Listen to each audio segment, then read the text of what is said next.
Oh, begitu. Ini aku pinjamkan 3.000, tapi besok kamu kembalikan 5.000 ya. Nah, Loh, kok begitu? Memangnya kenapa? Kan aku sudah meminjamkan uangku. Nggak mau ah kalau begitu.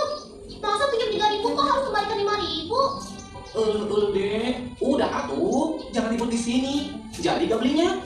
Assalamualaikum. Waalaikumsalam, Pak Ustadz. Wah, kebetulan ada Pak Ustadz. Loh, memangnya ada apa, Mang? Ini, Tat, Neng Naomi mau beli bakpao. Tapi pas mau bayar, ternyata uangnya teh kurang. Cek Fahmi mau pinjamkan 3.000. Tapi dengan syarat harus dikembalikan 5.000. Neng Naomi teh nggak mau. Astagfirullahaladzim. Benar begitu, Fahmi? Iya Pak Ustadz, kan lumayan. Fahmi bisa untung. Hehe. Aduh, Fahmi. Tidak boleh seperti itu. Jika kita meminjamkan uang sebesar 3.000, maka yang harus kita terima kembali adalah 3.000. Tidak kurang dan tidak lebih. Tuh, Fahmi, tidak boleh seperti itu tahu. Loh, memangnya kenapa Pak Ustadz? Apabila utang 3.000 dikembalikan 2.000, maka tambahan 2.000 itu disebut riba.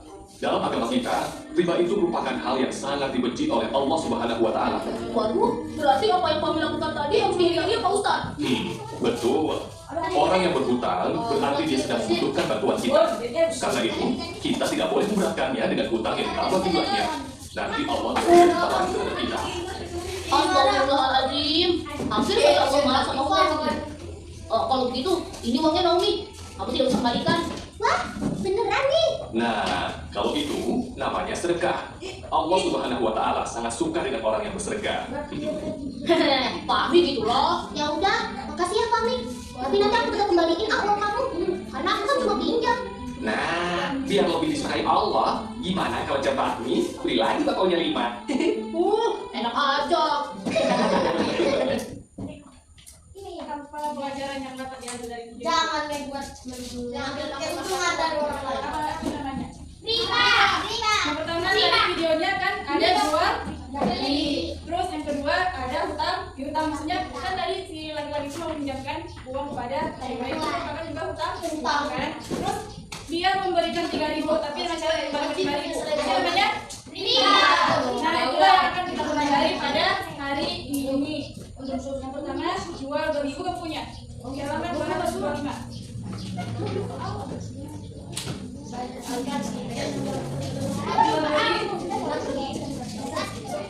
Siapa mau baca paragraf?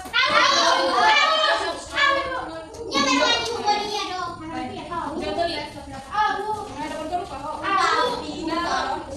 Masih banyak ada. Enggak kan temannya. Satu, ketentuan jual beli hutang piutang dan riba.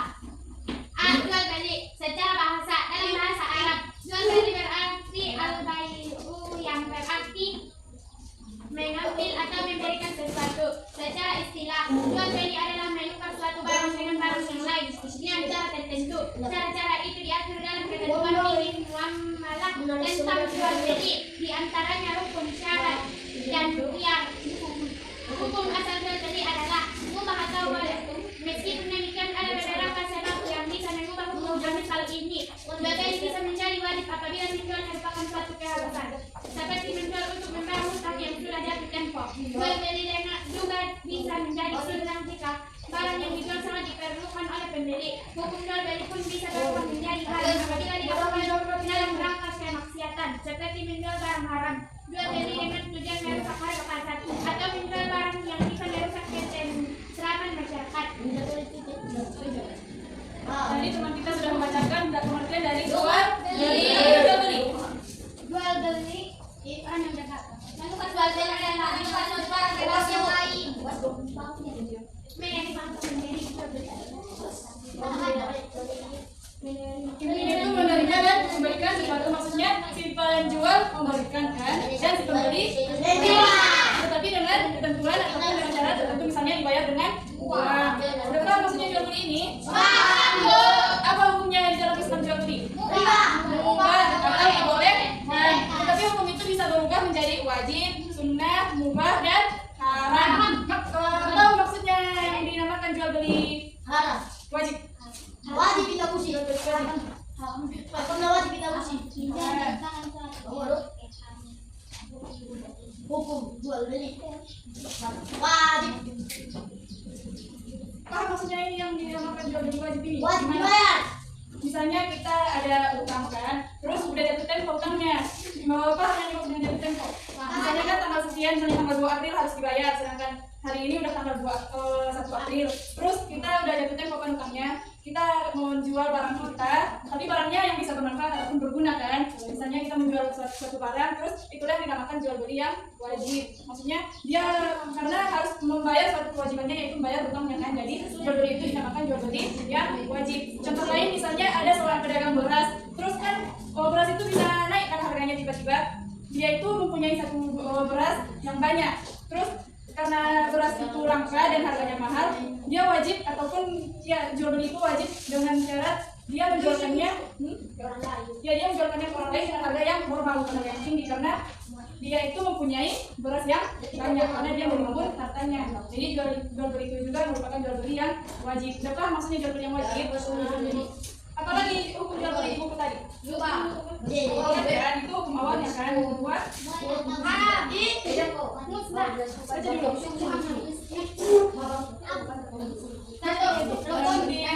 di paragraf kedua halaman di paragraf kedua baris keempat. Paragraf kedua kan baris keempat. Ya setelah membayar hutang yang sudah jatuh tempo titik baru. Jual beli juga bisa menjadi apa maksudnya jual beli sunnah? Misalnya kita ada saudara kita kan, terus kita ingin menjual, dia itu membutuhkan, itu kita bisa menjualnya, jual beli namanya jual beli sunnah. Kita karena saudara kita ini membutuhkan ya kan, jadi kita menjualkan barang itu kepada dia, sehingga membuat jual beli itu hukumnya menjadi sunnah. Terakhir jual beli yang hukumnya haram, apa contohnya? Hutang kuliah balik jangan lihat. Selain itu apa lagi contohnya? Hasil pencurian tadi. Ya, hasil pencurian, menjual barang-barang yang haram. Selain itu apa lagi? Misalnya ada seorang muslim, terus dia membuka tempat yang orang dengan mudah bermaksiat di situ. Apa itu termasuk jual beli yang haram? Haram. Ya, karena tempat itu dibuat untuk bermaksiat. Iya. Berapa maksudnya hukum dan pengertian dari jual beli dalam Islam? Selanjutnya di situ di dalam jual beli ada yang dinamakan rukun dan syarat jual beli. Yang pertama rukun dari penjualan jual beli itu apa? Halaman 226. Hutang. Mereka. Hukum misalnya kalau penjual dan pembeli ada yang rukun nggak? Harus kena apa? Islam. Berakal kan? Apa maksudnya apa itu berakal? Bukan orang gila. Ya. Bisa orang gila melakukan jual beli? Bisa. Orang rupanya orang gila? Bisa. Tidak. Karena akal itu sudah hilang. Jadi yang pertama itu berakal, maksudnya bukan orang gila atau memiliki keterbelakangan mental. Yang kedua, balik. Tahu apa balik? Tidak. Balik. Itu dewasa. Dalam Islam dewasa itu dinamakan balik. Misalnya ada kan balik itu dewasa. Terus udah merupakan rukun dari jual beli. Misalnya ada anak usia 5 tahun. Kan anak usia 5 tahun itu banyak kan sudah nggak pegang kan? Dan dia belum dewasa. Nah bagaimana kalau dia membeli barang di satu toko, di satu warung? Misalnya kan kayak gitu sekarang orang tua pengen dulu beli sama mama tepung gitu kan kalau udah ngerti dia. Itu gimana hukum jual belinya? Sedangkan hukum rukun jual beli itu Sampai dia sebenarnya balik kan? Sedangkan anak yang berusia 5 tahun itu belum balik. Itu gimana hukum jual belinya? Boleh atau tidak? Tidak. Baca dulu di samping pengertian balik itu. boleh. Meskipun balik dari boleh melakukan jual beli dalam skala. Boleh. Kan? Maksudnya di situ udah dalam skala kecil. Kayak contoh yang tadi kan, misalnya beli dulu sama mama Royco gitu kan. Dia udah kan mengucapkannya. Terus dia beli di tempat baru gitu. Mau beli Royco katanya kan. Berarti dia sudah paham. Kecuali anak kecil itu disuruh untuk jual beli tanah atau aset-aset yang berharga lainnya, itu pasti dia belum paham kan. Jadi jual beli itu belum sah kalau anak itu belum ngerti. Tapi karena anak itu paham yang dikatakannya, jadi jual beli itu diperbolehkan sebagian para ulama. Udah paham? Terus apalagi terakhir? Ya dengan kehendak sendiri. Kita juga membeli harus dengan kehendak sendiri, tidak boleh ada paksaan dari orang lain. Yang kedua, rukun dan syarat objek yang dijual belikan. Paham maksudnya? Paham maksudnya ini objek yang dijual belikan, yaitu objek itu barang ya kan? Jadi apa rukun dan syaratnya? Suci atau kan? Terus yang kedua, ada ajarnya. Terus yang kedua dan diketahui oleh pembeli dan yang pertama kan suci, pasti udah paham kan? Yang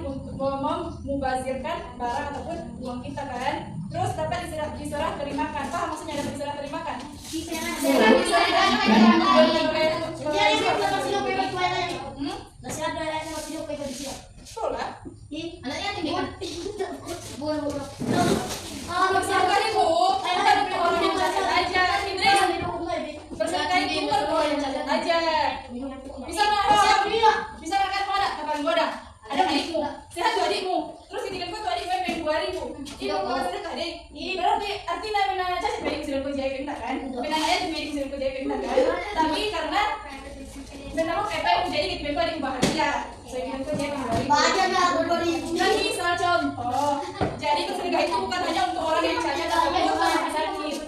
Aku yang agak tarik.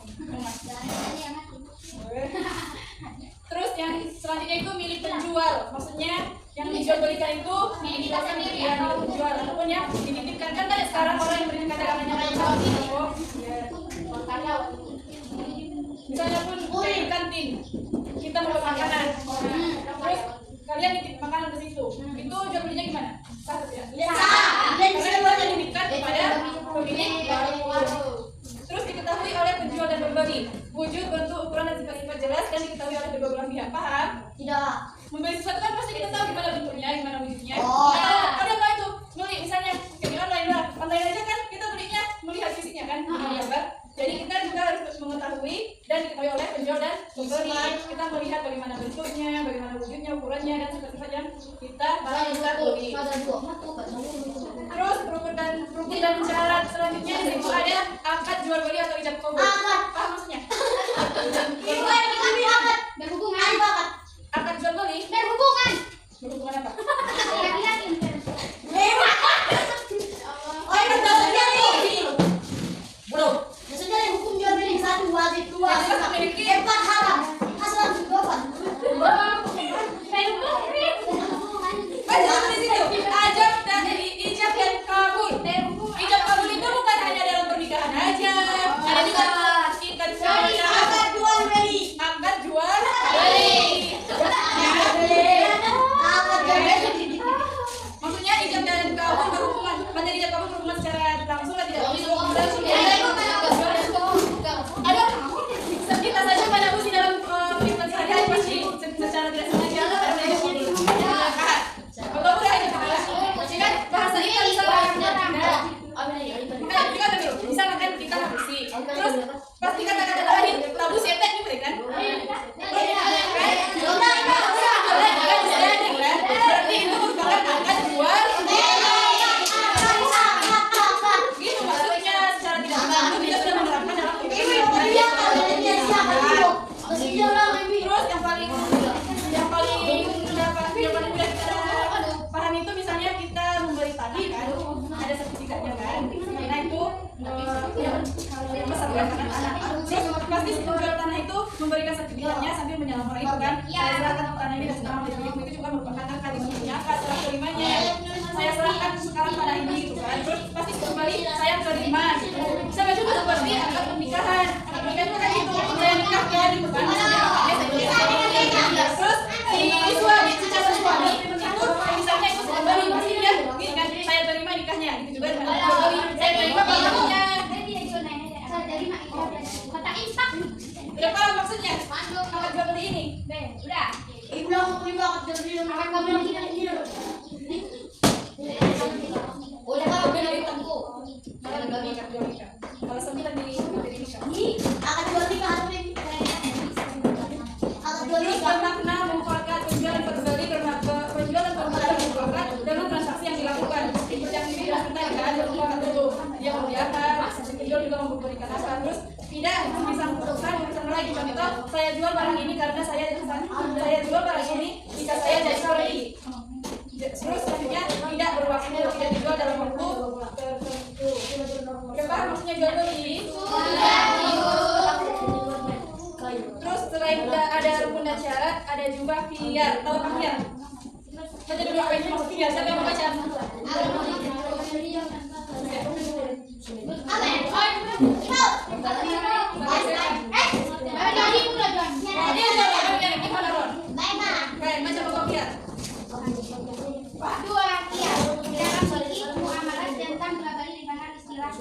Ikhtiar artinya memilih antara dua hal, yakni meneruskan hak jual beli atau mengurungkannya. Adanya ketentuan dan ikhtiar agar pihak yang menjual beli dapat menyelesaikan kemaslahatan masing-masing lebih jauh, sehingga tidak terjadi penyesalan. Kemudian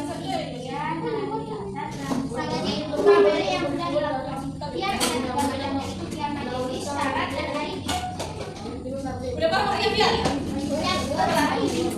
Memilih antara dua hal maksudnya menjadi pembeli atau tidak menjadi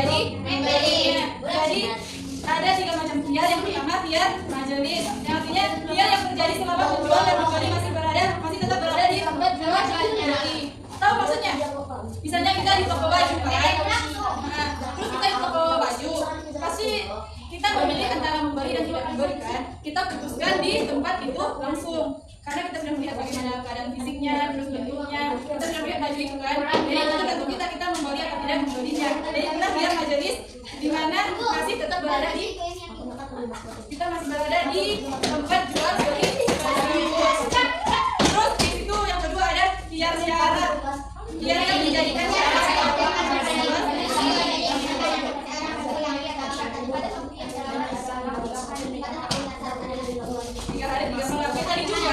Kalau tiap majelis kan kita membeli baju di satu toko itu di majelisnya ini terus kita putuskan di situ itu namanya adalah majelis. Sedangkan syarat misalnya kita orang kan tanya orang tua yang beli baju ke toko terus dia mengatakan kepada penjualnya, saya bawa dulu ya bajunya ke rumah, saya cocokkan dulu ke anak saya, kalau misalnya tidak cocok saya kembalikan, kalau cocok saya beli gitu kan. Tapi yang syarat ini ada syarat tertentunya yaitu 3 hari 3 malam.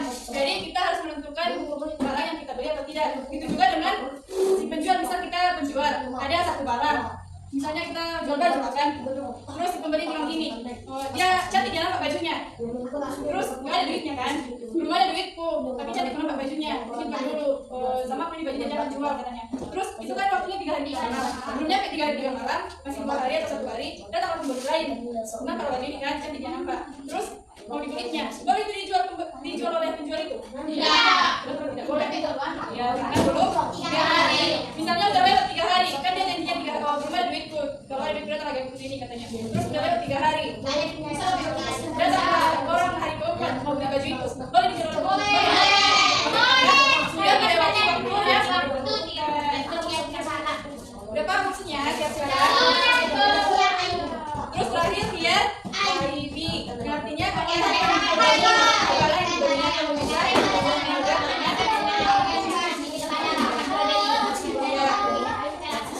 maksudnya misalnya kan contohnya juga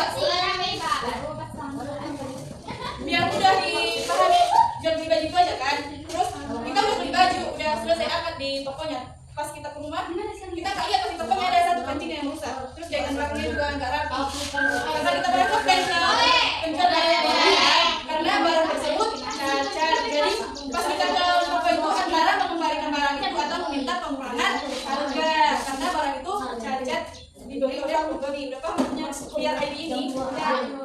Berarti udah paham jual beli kan? Baca langsung kita.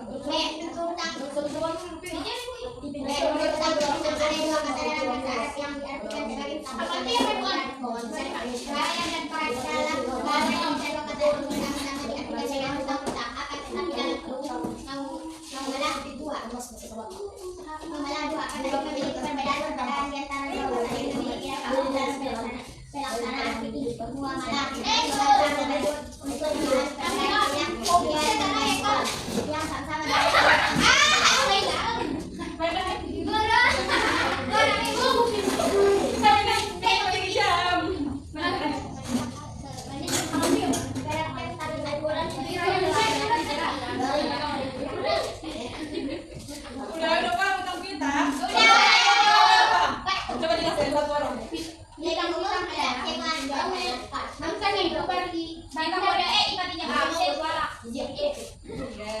Ada 2 kata dalam bahasa Arab yang diartikan sebagai utang piutang, yaitu jain dan karat. Cek dulu tabelnya ada di halaman 288.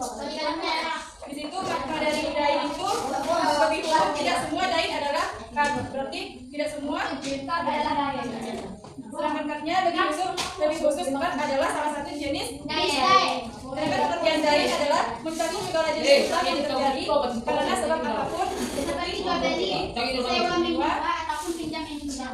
Kalau pengertian kan utang yang memang terjadi karena ya, contohnya dari dainnya apa?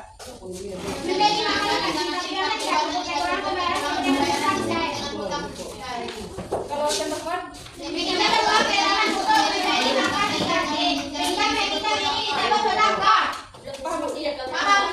misalnya membeli makan di kantin kan, terus kayak video tadi kan, dia tidak punya uang yang cukup, jadi dia meminjamnya kepada temannya, itu disebut utang dain, ya kan? Ya. Kalau contoh tadi meminjam uang ke teman untuk membeli makanan di kantin, peminjam ini disebut utang piutang. Maksudnya dia memang tidak mempunyai duit duit sama sekali kan, jadi dia meminjamkan duit itu kepada Temannya. yang disebut bukan bank. Udah paham tentang hutang ini? Di dalam hutang juga ada rukun dan syarat dalam hutang. Apa rukun yang pertama? Orang yang berhutang dan bergelimang. Paham maksudnya? Iya. Syaratnya adalah balik dan berakal.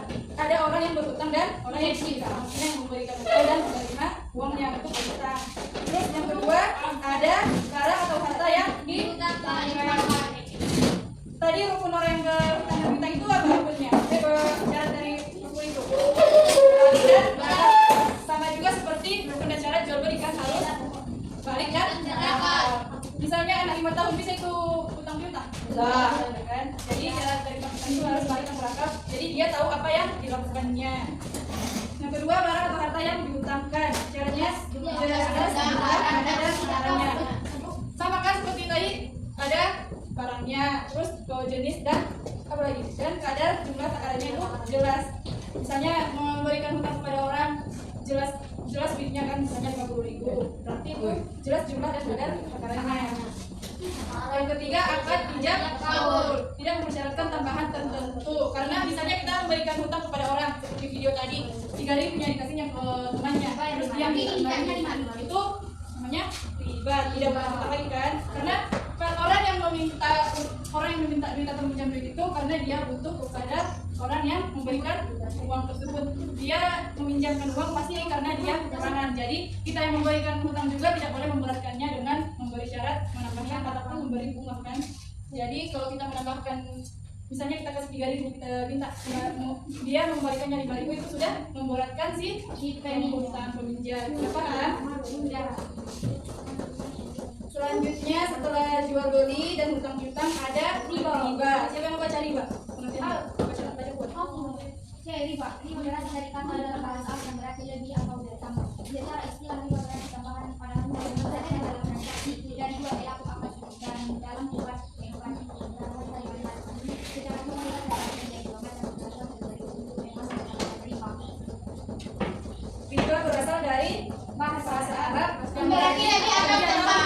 Menambahkan kan? Secara istilah riba berarti tambahan pada harta yang disyaratkan dalam transaksi dari dua pelaku akad dalam tukar-menukar antara harta dengan harta. Udah paham riba itu melebih-lebihkan kan? Menambah-nambahkan. Secara umum riba terbagi dua macam. Yang pertama riba apa? Nasi'ah. Riba nasi'ah. Riba yang mendapatnya Riba yang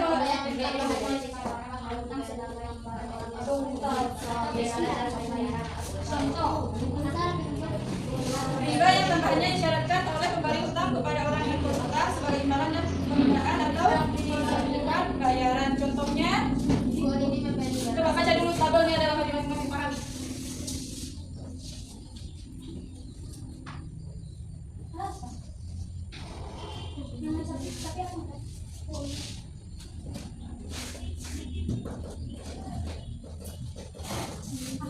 Baca halaman 230 itu pahami yang di tabel. Dari riba.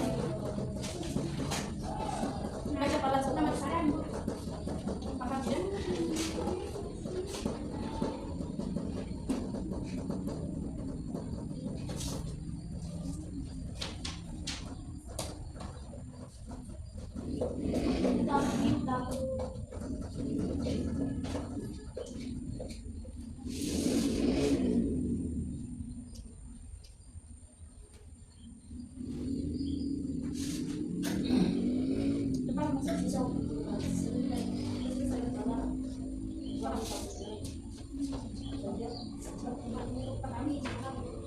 Kan di situ Bu Rini membeli beras 10 kg. Harganya pas dibelinya itu masih 75.000.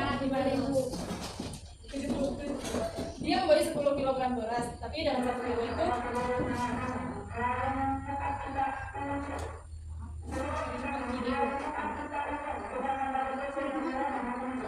kita nih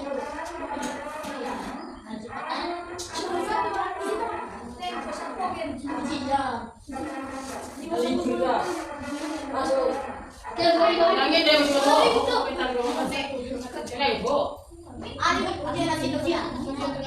Ini nggak sadar. Jumat semester. Sampai Sampai rencana waktu itu. ini tahun 8 lagi bagus nah. Sini sebentar sih. 1 sampai 7. Lesson dia sedikit dulu. Sama sama harus ada jam aku. Nah, dapat itu. Kita lanjut ya. Jadi contoh aja ya suaranya. Kita lanjut. Jadi contoh tadi Bu Rini membeli 10 kg beras.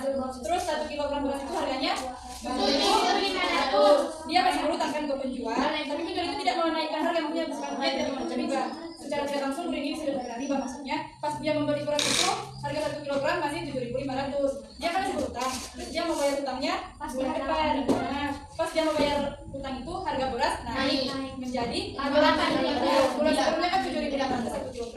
Terus pas dia mau bayar itu naik menjadi 8.000. Terus si ibu penjual ini meminta agar Bu Rini ini membayar sesuai harga beras pada saat itu, yaitu 8.000 kan. Berarti Bu Rini